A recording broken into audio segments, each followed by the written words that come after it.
Hello everyone and welcome to day 20. It seems like the days are just getting quicker and quicker and quicker now. Now, as you can potentially tell, I've got a cold. My nose is really stuffy and just runny all the time. Which quite nicely brings me into today, what I want to talk to you about today, and it's why pushing through isn't the answer. So our lovely daughter has given us her cold that she had during the week.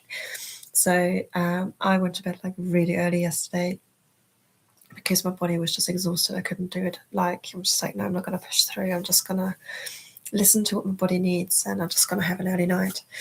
And me and my husband were talking, and it's probably end up in the morning, even more exhausted than I am now, just because.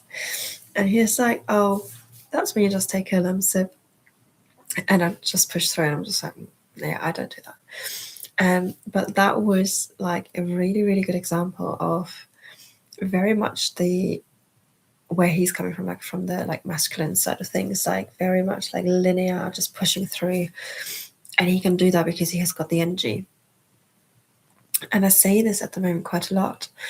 It's us as women, where we are cyclical beings, we don't necessarily have the energy.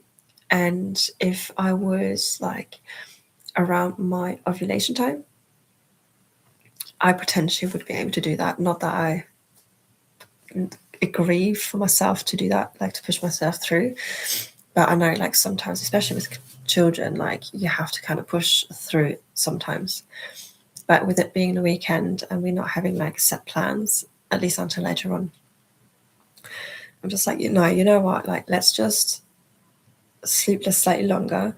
Set Sophia's, she's got a, what do you call it, a clock, that the light comes on at a certain time whenever we set it. I was whoever does bedtime tonight, because she decides on a nightly basis, can we just go 2 down because that's a later time? And so all of our alarms were set to 6:30. I mean, my alarm is Sophia's my alarm anyway, so my alarm, it goes off whenever she decides to wake up. And it's let's just hope we have a nice rest at night, and because obviously if you're when you're feeling ill, you just need rest, and and especially with little ones, this is really hard to do. And because especially Sophia's very active, and she just needs a lot of movement. Even when she's ill, she's just go, go, go, go, go. The only time when she literally just slowed down is when she had a fever of 40. That was twice. She had that within 3 weeks, I think. And it's just so she's constantly going regardless of how she feels, which is very interesting for me to see, because she seems very linear at the moment. But then obviously her hormones haven't, she's 4, so her hormones haven't kicked in yet. So that's a whole different thing that I also have to teach her, just to listen to her body, even now, that when she's just has this energy, just to still listen and not push through. Because as women, after I've done it so many times, when it was the start of my cycle, and I was oh yeah, I'm gonna push through. I'm just, instead of really taking a step back, and I just used to have 4 days. And regardless of where you are in your cycle, what's going on with the pushing through, I understand that there are things that you need to do. And I have to look after Sophia. There's I can't just say yep, you just play, as much as I try to, but you just play and I'll just stay in bed.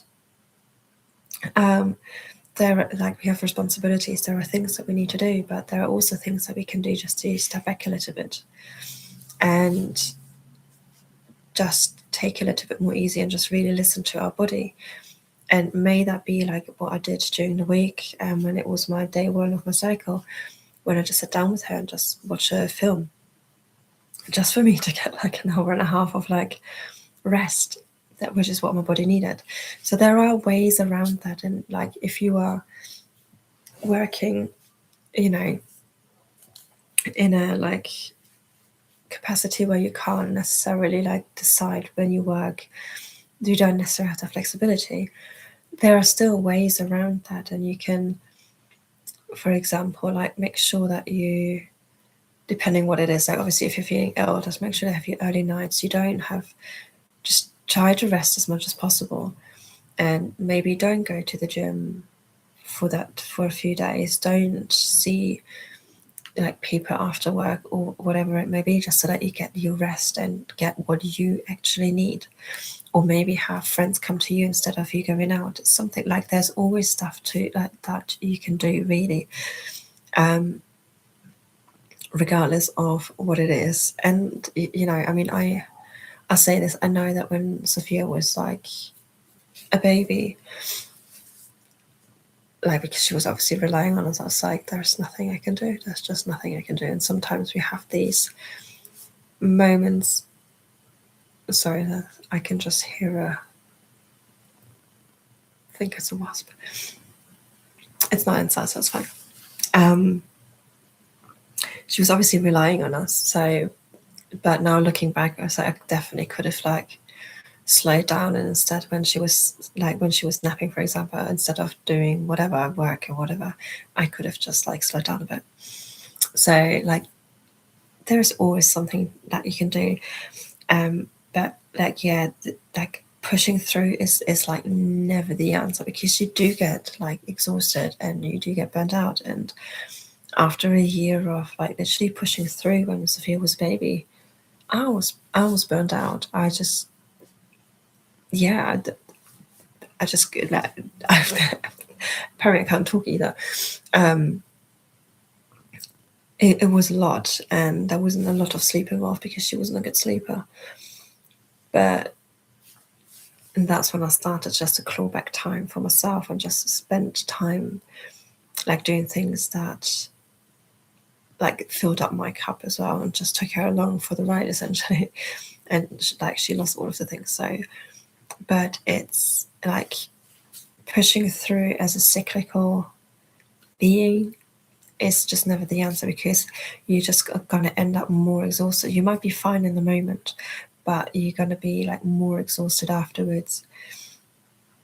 And it has a real impact on your cycle as well. And where it might feel like okay for maybe even for one cycle, but if you, the more you keep pushing, like the more it really will have an impact on your womb space, on like all of the feelings and all of the stories that you're telling yourself, and like pushing through. That's a story that you keep telling yourself. And this is why like the womb work, cyclical, or like living and like really being in tune with your body is so important. Okay, I think this is what I wanted to say for today. Like, my brain is actually gone. The fact that I've talked for like 8 minutes, I'm amazed about that. But thank you so much for anyone that has joined live today. Thank you for anyone that is catching the replay. As always, if you have any questions or any comments, just pop them below and then I will answer them for you. But have a lovely rest of your day. I'm hoping it's sunny where you are as well. Like, it's really lovely here today, which is nice. It feels like summer has arrived now. So have a lovely rest of today. Bye.